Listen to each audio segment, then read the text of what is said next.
Good morning, you're watching Morning at NTV. Our hashtag is Morning at NTV. It's budget day for the financial year 2018-2019. Some are hopeful, some are not. We know that so far we have about 94 years to pay back the current debt, which means that we obviously have to at some point widen our tax base, which is why you're hearing things like mobile money tax and tax on people are engaging in agriculture and all sorts of things, because eventually we have to be able to supplement our budget. Joining me in studio to have a discussion on not just debt repayment and the debt burden, but also financial inclusion. First, from Financial Sector Deepening Uganda, the Communications Officer, Alice Nakawa. Good morning.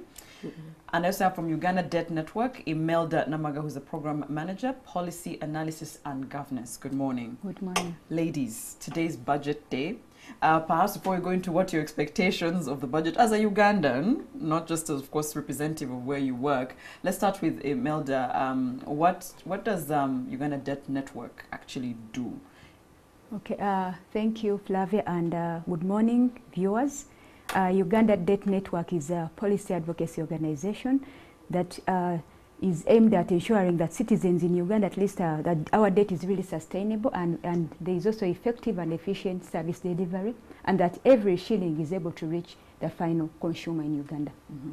So you are in charge of explaining to us, ideally, what Uganda's debt looks like, what it means to us eventually as a consumer. Exactly. Is that where you're okay? And then I also have Alice from Financial Sector Deepening Uganda. Yours is a question of financial inclusion. Yes. But tell us what you really do. Financial Sector Deepening Uganda is a company limited by guarantee. We believe that if somebody is accessing finance, they can get themselves out of poverty. So Financial Sector Deepening Uganda, it is funded by DFID, and our job is to increase financial inclusion, specifically for low-income earners, maybe women and youth, and also small and micro businesses. So we believe that the low-income earners and small businesses need to access finance to enable them broaden their businesses and get out of poverty. Okay, so far you said women, you said youth. Youth are the biggest chunk of our population. And so far in your work, have you seen that with a few things that you've done here and there to make sure there's financial inclusion, are they making good use of it? Is it actually, as you eventually wanted to do, getting them out of poverty? Yes, we rely a lot on research. We rely a lot on research. We conduct research to identify barriers to financial inclusion for the different segments, the youth, the women, the men. And first of all, if we look at the numbers, we have identified that 58% of Ugandans are financially included. So out of that, 46% of the women are financially excluded formally. That means they don't have a bank account, they don't have a registered account maybe with mobile money. Okay. They may be using informal, but they are not financially included. So 46% women. And then we have 37% men are financially excluded as well. So we rely a lot on research. And then we find out that actually when the individuals access finance, they actually increase their businesses and they get out of poverty. But the access, that finance that we are looking at, the way we describe financial inclusion is an individual or a business accessing affordable, good quality financial services and products that meet their needs. They have to be services and products tailored that meet exactly for the low-income earner or for the woman or for the youth. Okay. Yes. Before we get into, of course, more of the low-income earner, the debt burden in Uganda, most of our budget this year is actually going to refinance our debt. Let's just paint a picture first of Uganda's debt problem. Okay. Currently, of course, Uganda's debt has really escalated. It currently stands at around 37.9 trillion. When you compare with the national budget, it's actually way above the national budget, which is around 32 trillion.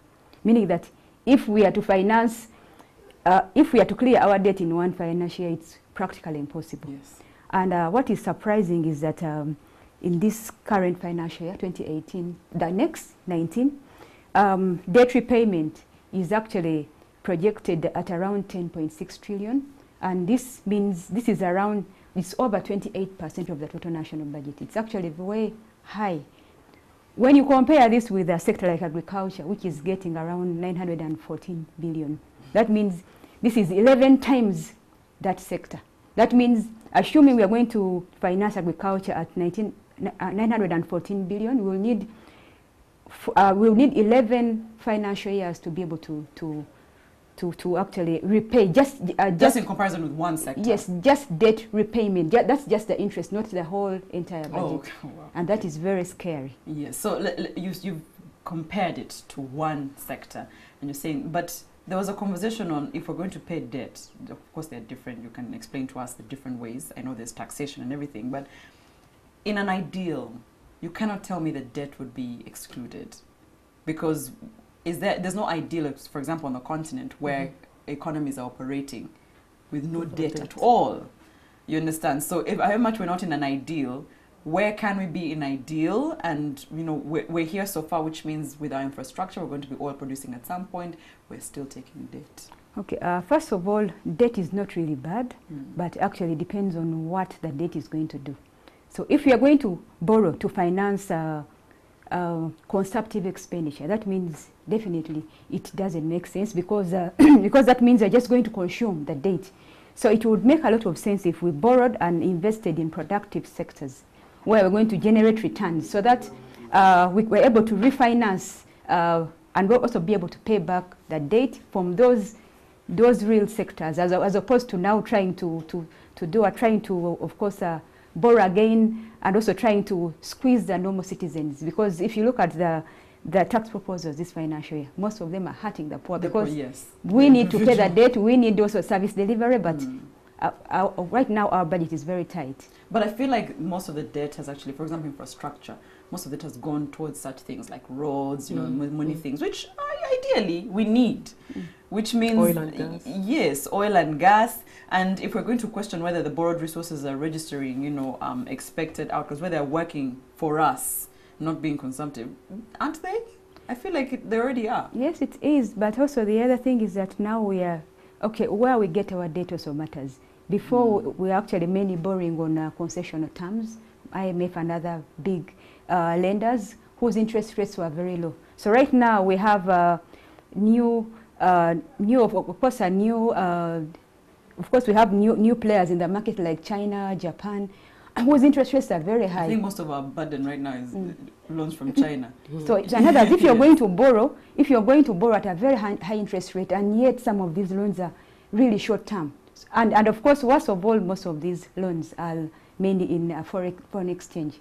And if you look at our exchange rate right now, the dollar, actually the shilling has really depreciated against the dollar and other major currencies. Meaning that, of course, it also impacts on the amount of debt you have to pay back. That we're going to pay eventually. Yes. So you were telling me off the break that for Uganda Debt Network, it's to explain explain how this debt it works in line with the budget, what it means for the budget. It can't be just by saying, okay, we have a lot of debt, it's going to hurt our budget. It can't be as simple as that in those sentences. Because the average Ugandan is telling you here in the morning that why is the budget squeezing me, right? But it's coming obviously from the debt. So is there a solution? Is there a way out for now? Because I'm sure the way out is only going to be able to be seen, if possibly, in years to come. I know we have over 90 plus years if we're able to actually clear the current debt. But so where's the way out for now? What are the short-term solutions? Okay, first of all, the short-term solutions is trying to widen the tax base, because we can't continue financing our budget in the same way, borrowing, and also if we are to ensure that the people in the informal sector are brought into the tax net, and of course that would actually help a lot, and also reduce on the exemptions, because if you look at this coming financial year, for sure there are so many exemptions given to investors. And of course, I think that if we can limit some of this, we are able to save money which can be reinvested within our budget. And also, there are also some other areas, like for instance, on foreign exchange conversions. If you can impose a small tax, if you look at most countries, for sure, like South Africa, if you're going to change money, there's a small tax they charge you. Why can't we do this? So that we discourage people from charging in dollars, because much as government has insisted landlords should not be charging in dollars. I've seen that, yes. People are still doing it. Even hotels, why would actually a Ugandan be paying in dollars, yet I'm a Ugandan? Maybe the question is on regulation. It's more on, being regulated, because it's my building, it's my rules. You know, they're not going to trickle down to me and implement anything against me if I don't charge in dollars. But I guess I'm outside of landlords. There are many other people who do charge in dollars, actually. And you said even restaurants, hotels. Country. Yes. So you were saying? Okay, so in other words, if we are able to do some of these things, wouldn't, because if you look at where government is really trying to tax, it's like the same people are being squeezed, those in the formal sector. Every year you see that the tax on fuel, okay, because these are areas which are easy to collect. Now we are even trying to tax cooking oil. How much money are we going to generate? You're trying to tax a whole. How much money are you going to generate, honestly? Circles now, right now, I think in this financial year budget, actually their income tax is going to be taxed. Actually, that tax is going to be reinstated on their income tax. And of course, there are those small circles which are really, really struggling. Yes. Maybe if there are thresholds, you will say, well, those which have graduated from this to this threshold, that would be okay, or maybe portfolio. But even a small circle in Moroto district, how is it going to develop? But Imelda, you know, tax cannot, no one is excluded or exempted from tax. So if we're going to tax, it has to be everyone. So I don't see, it's either they don't take tax circles, because if you're saying that only the fully established ones, how is that going to work? But that is, okay, what we want is to make sure that our tax system is really progressive, not regressive. Those who have a lot should be taxed more, and those who have very little at least should be encouraged to grow. Equity. Isn't it? Instead of actually encouraging them to just disappear or just fall. So I think that is actually how we should be taxing within our economy. Alice, I'm concerned if we say only those who are able to not feel the pinch of taxes should pay taxes. That's not fair. Tax should also be equitable. There's a way you have to tax, and it is not only the low-income earners feeling the burden. It should be distributed in such a way that it is equitable, basically. So if you're taxing, for example, let me give an example of the tax on mobile money. Yes. The 1%. If I'm withdrawing, it doesn't matter. 1% is on all the transactions. Yes. Let me give an example of, for example, a Mrs. Gingy somewhere in Bokomero. Yes. And her daughter is always sending her 100,000 by mobile money. She used to send that money through a bus or envelopes of people going. So Mrs. Gingy would always get 100,000. But now, because there is mobile money, it is easy for the daughter to send money to Mrs. Gingy, 100,000. But now, coming this budget this year, Mrs. Gingy is going to go and get the money on mobile money. Every time she transacts, every time she pays for inputs, every time she pays for sugar, she withdraws. Even receiving, I guess? Yes, withdrawing and sending. Yes. She'll be incurring. So then she will think, what is the point then? Why am I using mobile money? So, and then also that affects the efforts on financial inclusion. So she will say, I will always have my money in cash. And then the efforts on financial inclusion are reversed in some of these ways. But before we go into the opportunities for financial inclusion that are existing, many were saying, oh, okay, maybe they're taxing mobile money because a lot more of us have run away from banking and gone into mobile money. Do you feel like that's part of what's happening? No. By the way, government is committed to financial inclusion. Government has a financial inclusion strategy that was developed, and it had 7 pillars. There's increasing infrastructure on credit, increasing infrastructure on digitalization, consumer protection, and government is committed to financial inclusion. And actually in the budget framework paper, they talk about financial inclusion, credit reference bureaus of, for example, using identity cards to ensure that there is good or efficient information about the borrowers. So if you have a national ID, they can use that information for you to be able to borrow. So there's trust between the lenders and the borrowers. So government is also committed because they are also looking at agriculture insurance. They are subsidizing agriculture insurance for the smallholder farmers. So there are efforts by government, and then there's what is called the agency banking, where they are increasing coverage of banks, and a supermarket can become an agent for the bank, a bank. Yes. So they are increasing coverage. But government is looking at increasing financial inclusion and also collecting taxes. Yes. It's between a rock and a hard place. But then, of course, if we look at those efforts, we don't want to see the efforts being reversed in some ways. There has to be alternative ways of of getting this money out of that. So it's not because they want us to run away from the mobile money to go to banks. Even banks are going to get an excise duty increase on transactions as well. So, and yet we are saying somebody to be formally included, they have to have a bank account or a mobile money account. Then the one on SACCOs as well. SACCOs, which, as we can hear, also getting yes, pinched. SACCOs right now are informally. We call them informal. Someone is not formally inclusive if they are on SACCOs. So if the SACCOs are now also taxed, so people will go back to village savings schemes and all that. Yet we needed to be moving forward with financial inclusion. Yes, so just for the average person, as you're saying, someone in a village very far is making their little money. Given that they're being pinched now, if they're going to go back to their, gundi atereke sente zaffe ku kyalo, where's the value then of being included in all the other, financial levels, whether it's banking, whether it's mobile money? Because, actually, when I hosted someone from the civil society organization, I said, is it too bad that we're taxing mobile money? Is it all bad? I get it shouldn't be 1% on every transaction, right? But should it then be no taxation on mobile money transactions at all? Or should we say there should be, but in this way? Because we seem to make the cry more about don't tax mobile money. But if we're widening our tax base, then every sector and every point that brings in money into this country should not be exempt, don't you think? We are already paying taxes on mobile money, by the way. Through the charges. Yes. Because the telecoms are pinched and eventually it trickles down to us. The reason, for example, back to numbers again, of the financially included, of those 56% is mobile money, by the way. So when we say that Ugandans are financially included, most of that is through mobile money. Yes, the access has been through mobile money. So we are seeing that mobile money has contributed a lot to financial inclusion. Now taxing it, especially for a low-income earner, the reason they were using it was that it was easy. Apart from being easy, they are running away from formal banks because of transactional costs. So that the cost of banking is also an effect. So when they come to mobile money and there is another cost on their mobile money accounts, then it will befit their efforts. So we are not saying that they shouldn't. They're already taxing.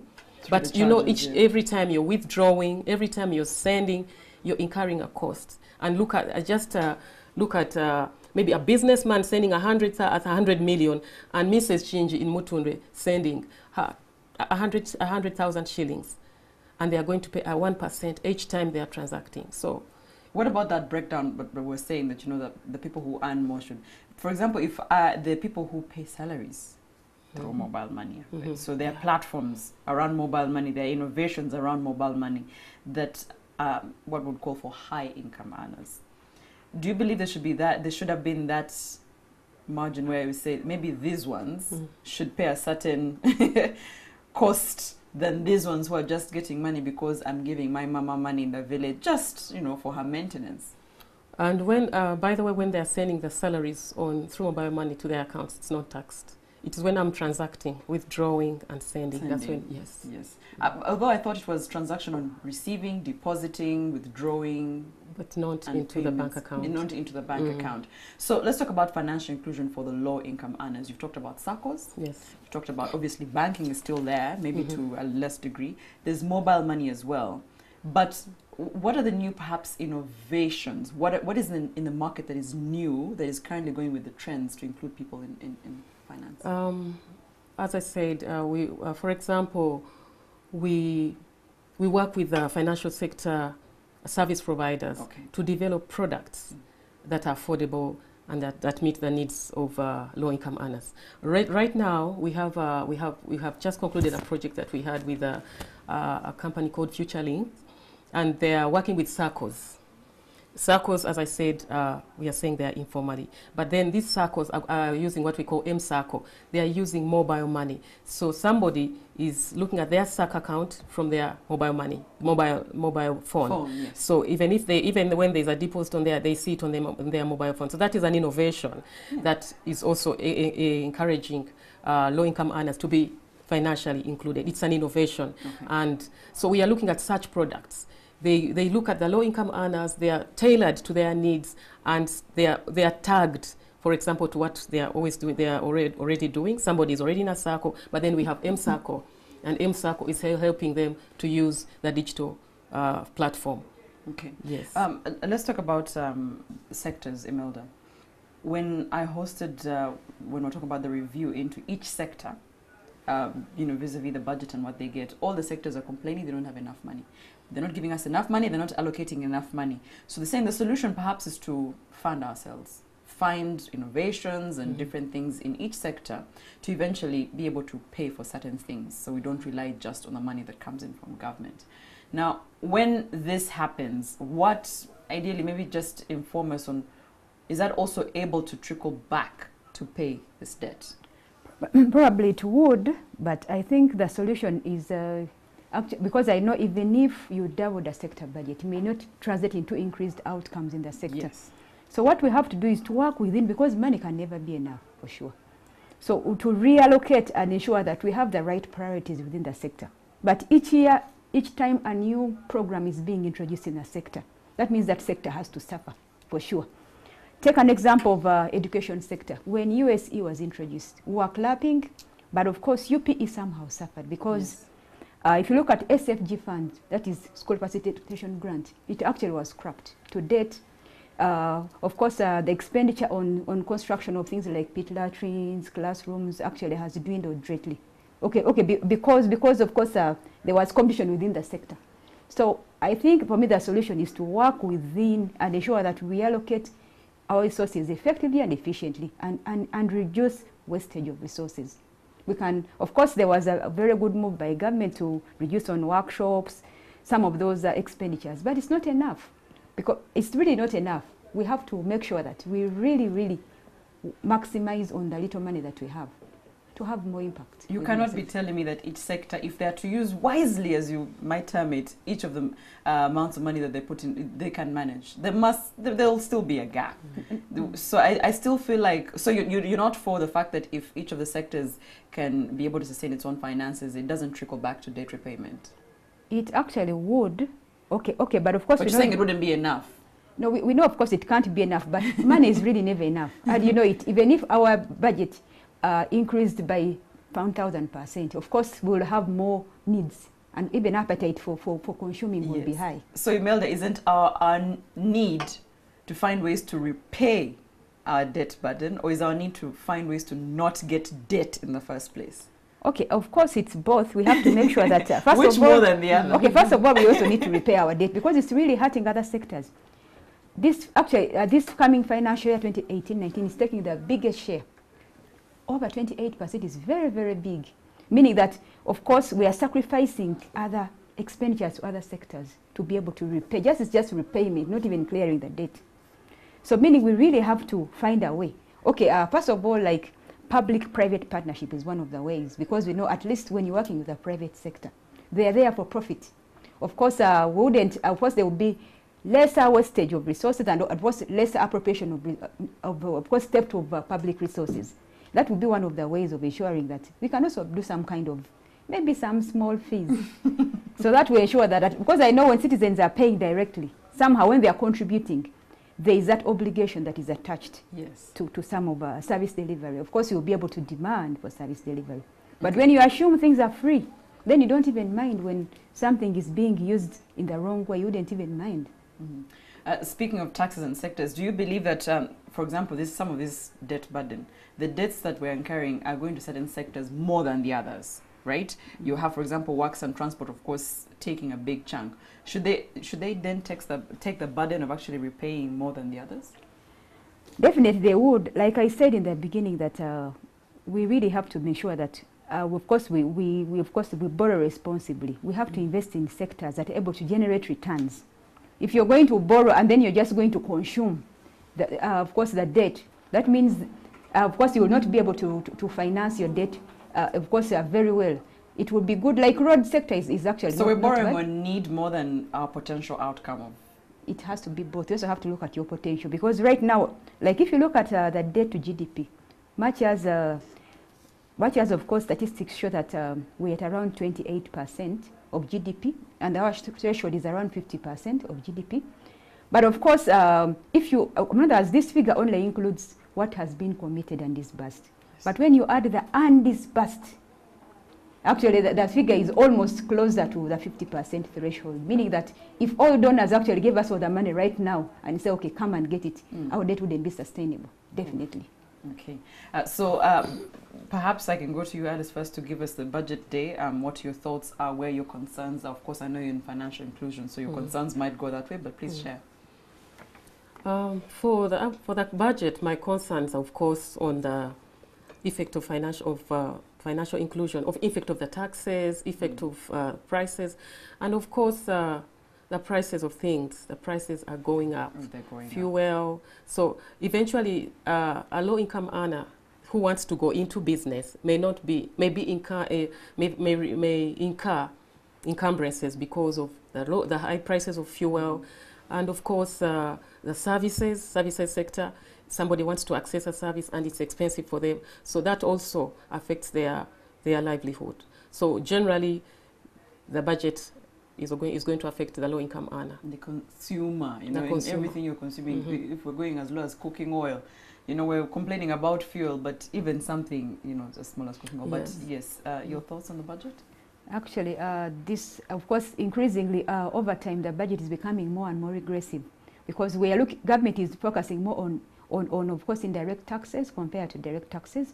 And yet we know that each time the government imposes such taxes, the tax, in other words, those who are supposed to pay it normally transfer it to the normal citizen. So that means they should actually have at least a law to ensure that at least if a tax is imposed on fuel, why should it be transferred to the final consumer? Take an example of fuel. It's going to affect everything. And of course, I am sure that, okay, of course, by the time they finish reading the budget, tomorrow the pump prices will be high, taxi fares will be up, border borders will even increase by 100%, which is actually not fair. Just 100 shillings, why would you increase a fare by 1,000 or 500 shillings? It's really not proportionate. Yeah, but I mean, we've seen that happen every single time a budget is read.